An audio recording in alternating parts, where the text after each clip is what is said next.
Hey everybody, it's Jason Blaha here, and today I'm going to, just briefly discuss with you guys and gals, complete upper body development and show that it really isn't as complicated as you've been led to believe. And you guys will notice in this video, you're going to see, from a couple of weeks of training, these are just some different clips of different exercises that I do. Keep in mind, I'm 46 years old here. 46 years old, 225 pounds. I'm not a bodybuilder, I'm a strength athlete, but I think overall I have pretty good muscular development. And so just the principles to discuss, you guys will notice just through this video, and these are just examples of exercises. You're going to see me doing some flat benching, again, full range of motion, pause work on all of it. You're going to see some incline benching, a couple different types of rows. I'm using a barbell and I'm using dumbbells. You'll see a shoulder exercise, which is going to be like a dumbbell lateral raise. You'll see some curls and some tricep extensions. And, when you look at that, and you look at those 7 exercises, and you think about the different functions of the upper body, pretty much the entire upper body is going to be stimulated, right? Every single muscle group is going to be receiving stimulus from more than one exercise, okay? There's enough different angles here that nothing is going to be imbalanced in terms of training response. Now, the thing to think about there is obviously different genetics, different leverages matter. So different people are going to have weak points, right? They're going to have weak points. And I would go so far as to say that for a lot of people, they could even cut this list down. You can get pretty good development off of one type of press, one type of row, and then some arm work, right? All this other stuff is mainly because someone like me, I'm chasing maximum development because I need it to build my bench press, right? Because having as thick of a possible as an upper body is good for that. But when you really look at these things and then you factor in, we're going to have lower body work too, squats, deadlifts, all sorts of other things. That will balance everything else out, right? But if you look at it, what principle am I holding to? That the best exercise for any muscle is to do 2 different really good exercises. So you look at these and go, okay, so what about pressing? Flat bench and an incline barbell. If you can't maximally develop your pectorals off of that, you're just simply not trying. Okay? If you're taking sets close to failure, you're working really hard following the rules of progressive overload, that will build your entire chest. It will build most of your shoulder, most of your deltoid. It will build triceps, particularly the lateral head. So, you would look at that and go, well, what's the only thing really missing? The rest of the delt, posterior delt, obviously the back, maybe long head of the tricep. All right, so you throw an extension in. Extensions work the long head. Pressing works the lateral head. And when I say that, I don't mean exclusively. You look at all the research that's out there, and what do we consistently find? Pressing tends to build the entire tricep with a slight bias towards the lateral head. Extensions of almost any type, if done correctly, bias it towards the long head. So you throw an extension in of some type. Done. We're done. All right? You go over and you look at the back. Rows will build your entire back. They'll build your trapezius. Add some deadlifts to that, and now we're really doing something. We're going to fill in any extra weak gaps.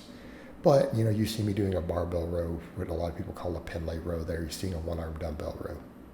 That'll build your whole back. That will build your traps. That'll build your traps. The only thing that's maybe missing in some of the pulling is the biceps, right? Because that'll build grip forearms. So it's like, okay, so if you want a little bit of bicep, you should probably do some curls. Probably do some sort of curl. Right? Notice for these curls that I'm doing here, again, I'm leaning forward so that we're not risking tearing a bicep, right? Making the biceps do almost all the work, keeping a lot of tension on them. And even if we do those cheating, the bicep still has to take the entire eccentric load. Okay?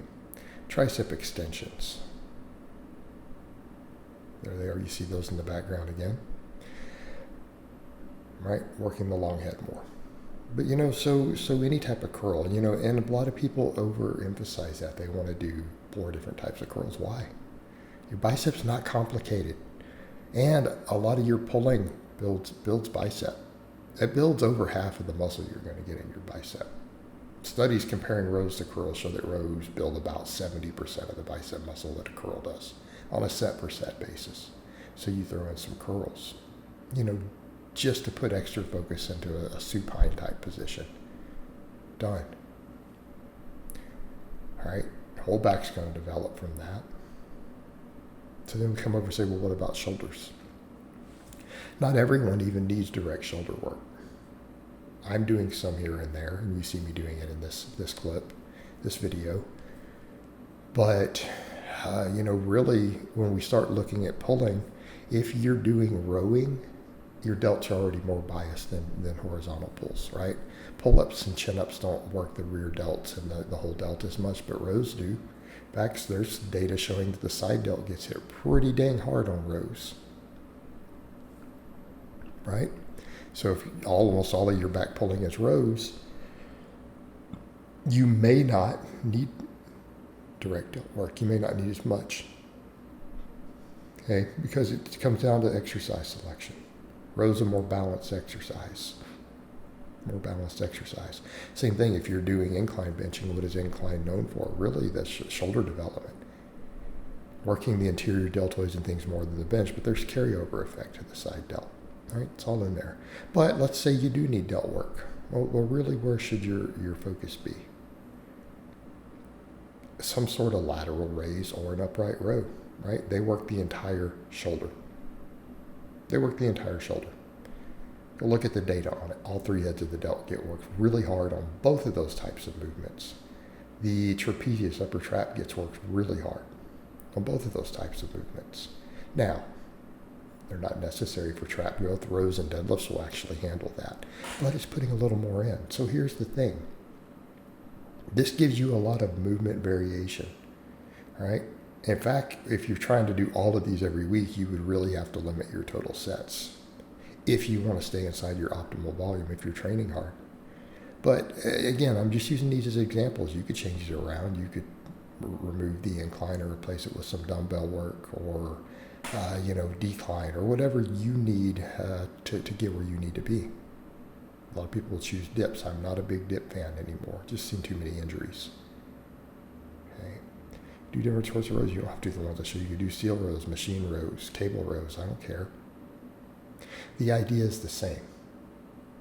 Make sure every muscle gets hit from a couple different angles. Focus on progressive overload. Focus on training hard, set quality. All right, your upper body will get jacked. The thing to keep in mind, though, is that it does take time. All right, guys, but that's really all I have to say on that today. I hope it's been informative, and I'll talk to you guys next time.